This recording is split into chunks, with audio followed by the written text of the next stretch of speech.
au-delà du deuxième tour pour Lucas Pouille et Adrian Manarino. Ça passe en revanche pour Jérémy Chardy et Gaël Monfils. Bonne matinée. L'invité du jour. On parle du lycée Paul Constant ce matin à 7h46 avec son proviseur Bruno Boucher. Bonjour. Bonjour. Et merci d'être avec nous, d'avoir répondu à notre invitation ce matin parce qu'il y a une grosse actu autour du lycée avec notamment l'ouverture d'un espace de coworking. Ça va venir pour les prochaines semaines. Un petit mot, on parlait tout à l'heure là de la frégate Auvergne, notamment avec cette démonstration également d'hélicoptères de la Marine nationale. Vous les avez reçus, hein, ils sont venus voir les lycéens mardi. Toute la matinée d'hier, oui. Il y a un partenariat qui se noue là-dessus, comment ça se passe? Oui, c'est un partenariat qui permet à des élèves d'intégrer une prépa militaire et nous on aurait comme vœu ambitieux et pieux peut-être un jour qu'un de nos élèves intègre l'école navale. D'accord, bon, donc voilà. ça se met en place, Ça tout se met ça. en place. Partenariat qui se met en place. Aujourd'hui, combien d'élèves au lycée Paul Constant? 1800. Hein. C'est gros, c'est un des gros 1800 établissements. 1800 élèves dont à peu près 350 étudiants. Donc on est aussi un établissement d'enseignement supérieur important sur la ville. Ouais. Et donc on a pratiquement tout, ça va des secteurs industriels de base, on va dire culture montluçonnaise, usinage, chaudronnerie, métier d'électricité, tout ce qui est tertiaire, on a pratiquement toutes les filières tertiaires. Et puis après, on est plutôt sur les sciences de l'ingénieur, les formations qui conduisent à des métiers scientifiques, avec une classe préparatoire sciences de l'ingénieur. Ouais, le lycée est connu justement pour Oui. ses formations scientifiques, c'est Ouais. essentiellement là-dessus qu'il pèse. Exactement ça. Et puis bon, on a quand même son passé industriel, où on a quand même des formations comme le BTS chaudronnerie, qui, je pense, au niveau national est certainement un des meilleurs. Et puis un BTS métier de la chimie aussi, il y en a très peu en France et on a beaucoup de partenariats dans le cadre de ce BTS. Ce qui veut dire du coup sur les formations supérieures, notamment que vous accueillez des étudiants qui viennent d'un peu partout. Oui, C'est pas uniquement- secteur surtout Auvergne, voire Auvergne-Rhône-Alpes. Mais bon, on va maintenant jusque le sud de la France, Mende, Albi, etc. Mhm.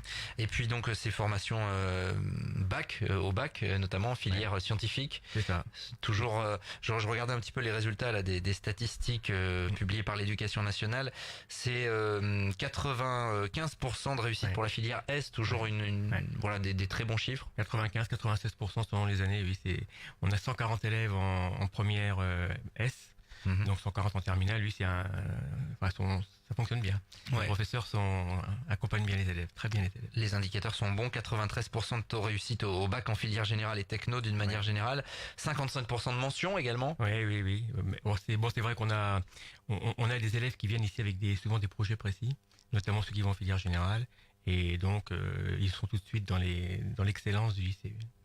Le bac, ça approche, on est déjà dans la préparation. On est dans la préparation de l'ancien bac et on commence à se projeter sur le nouveau.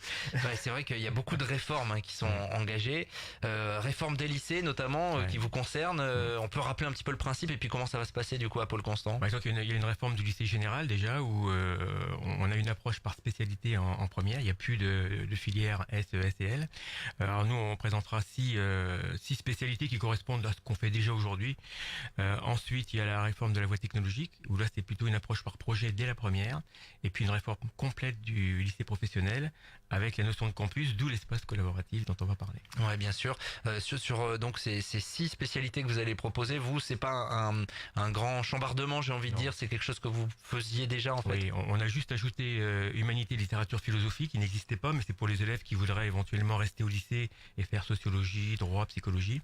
Et puis il y a une nouvelle spécialité qui s'appelle numérique et sciences informatiques où là on a 2 professeurs vraiment très très chevronnés et très capés au niveau diplôme dans ce domaine. C'est du codage, mais du codage à très haut niveau.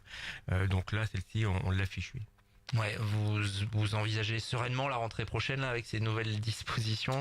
On y travaille ardemment depuis février. Là, il y a des rencontres incessantes avec les enseignants. Il y a beaucoup de groupes de travail qui se mettent en place. On essaie de rassurer les parents en rencontrant les parents dans les collèges et au lycée à la journée porte ouverte. Bon, on fait le maximum, mais bon, c'est sûr il y a toujours des incertitudes. Il y a toujours une inquiétude quand même. Sur les réformes au niveau professionnel, là aussi, vous êtes engagé dans plein de choses en fait. Oui. Alors, professionnel, c'est à la fois la réforme du lycée professionnel, de l'apprentissage et de la formation continue. Et là, c'est un changement complet où chaque élève pourra, en lycée professionnel, dès la première, faire le choix entre l'apprentissage et la formation initiale. Et puis, je pense qu'à terme, dans les lycées, mais c'est déjà le cas dans certains lycées de France, on pourra avoir tout type de public. Qui soient même sur des mêmes cours pour certaines compétences. Donc des adultes qui sont en formation continue, des apprentis et puis des élèves. Donc c'est c'est un peu une révolution en termes d'approche. Mais je pense que les enseignants ont beaucoup travaillé. En tout cas, je les ai vus sur les 2 dernières années là, et je pense qu'ils sont prêts. Mhm. Bon, quand on est proviseur de lycée, là, avec toutes ces réformes, on s'arrache les cheveux, comment ça se passe? Moi, j'en ai plus beaucoup, donc ça va. Mais non, mais c'est sûr que c'est un gros travail. Ouais. Je suis pas tout seul. Il y a des adjoints, Bien j'ai sûr. des directeurs délégués aux travaux, enfin, aux formations. Donc non, mais c'est sûr que tout le monde est sur le pont, là, c'est clair. Ça fait beaucoup de choses à faire évoluer. Ça ne vous empêche pas de lancer des gros projets. On était venu notamment assister au lancement de ce projet avec la venue du PDG de Bouygues Télécom, Olivier Roussat, C'est ça.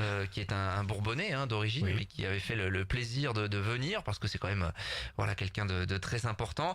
Et vous allez ouvrir donc prochainement au mois de juin peut-être, on espère en tout cas, un espace de coworking. Alors là, il faut expliquer. Je pense qu'il y a certains de nos auditeurs coworking, ça parle pas forcément. Qu'est-ce que ça va être concrètement? Donc c'est un espace collaboratif qui fait 250 mètres carrés et qui sera ouvert aux entreprises, dans lesquelles les laboratoires de recherche sont les bienvenus s'ils veulent travailler sur une thématique particulière, où il y aura des élèves, des étudiants, des enseignants.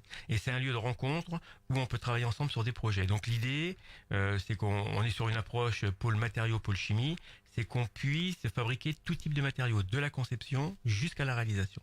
Donc ça pourrait même donner l'idée peut-être à certains élèves après le bac ou à bac plus 3 plus 4 de créer des petites entreprises dans des niches bien spécifiques. Mhm. Le but, c'est que ce soit vraiment un bouillonnement, bouillonnement d'idées, c'est ça en fait. L'idée, c'est vraiment que c'est le cadre de la réforme, que le lycée professionnel soit un lieu, je dirais pas d'innovation, mais en tout cas permettre de créer une dynamique sur un territoire.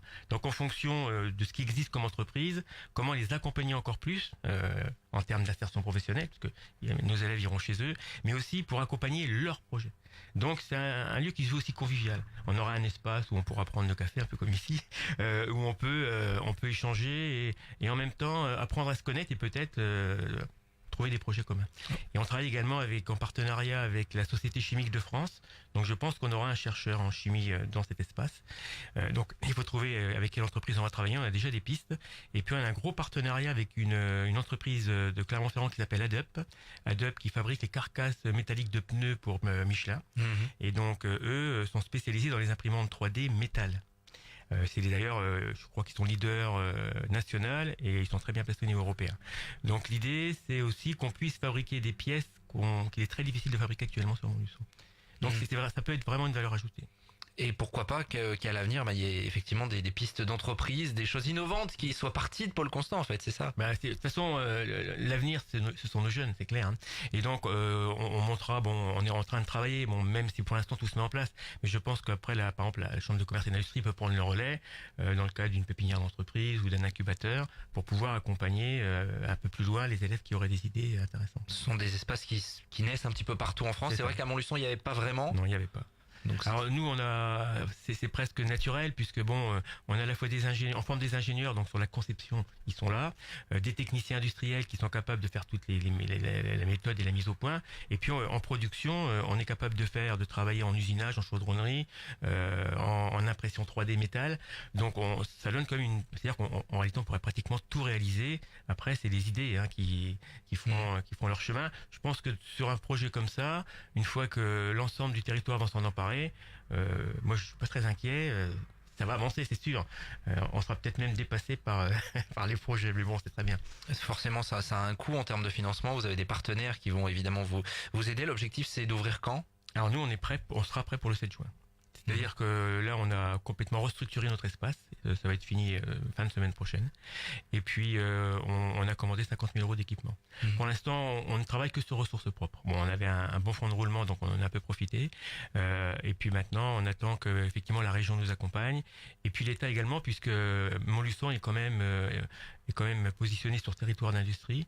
Et on espère quand même avoir une aide à ce niveau-là. Alors c'est d'une manière générale l'établissement, puisque je crois qu'avait été annoncé une salle immersive avec ressources 3D, salle de cours du futur, notamment modernisation de l'amphithéâtre. Oui. Alors l'amphithéâtre modernisé c'est fait. Je pense qu'en termes de vidéo et de son, on est vraiment très bien placé. Alors sur la salle immersive, on a eu beaucoup de problèmes informatiques cette année. Ouais. Donc ça a été un peu une année blanche. Donc j'ai laissé un peu ce projet-là de côté, mais il va repartir dès l'an prochain. Je pense qu'à la rentrée prochaine, au niveau informatique, on aura réglé tous nos problèmes. Et puis on a aussi lancé les ateliers codage, ça fonctionne bien. avec 2 professeurs qui encadrent ça, et on voudrait travailler un peu sur le style de l'atelier 101 à Lyon, qui va être d'ailleurs à l'origine de la future grande université numérique à la Charbonnière. Donc on est vraiment, oui, sur les métiers de demain. Juste en 30 secondes, les problèmes informatiques, effectivement, des professeurs s'étaient mobilisés là ces dernières semaines, avec un prestataire, en fait, avec la région pour tout le système informatique. Vous le dites, vous espérez qu'à la rentrée prochaine sera rentré dans l'ordre? Alors là, on passe en phase ce qu'on appelle industrielle. On commence la mise en place le 17 juin, et la région nous a doté de 88 postes ordinateurs, et le lycée en met 100 de plus. Donc je pense qu'on devrait, ça devrait aller beaucoup mieux en termes de réseau et en termes de matériel. Pour accompagner évidemment tous ces projets à l'avenir. Merci Bruno Boucher. Je vous en prie. Proviseur du lycée Paul Constant, d'être passé à notre micro ce matin. Il est 7h56 sur RJFM. L'invité du jour.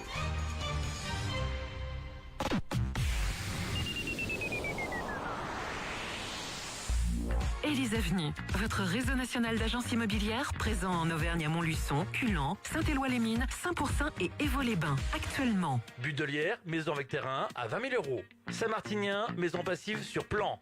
Montluçon,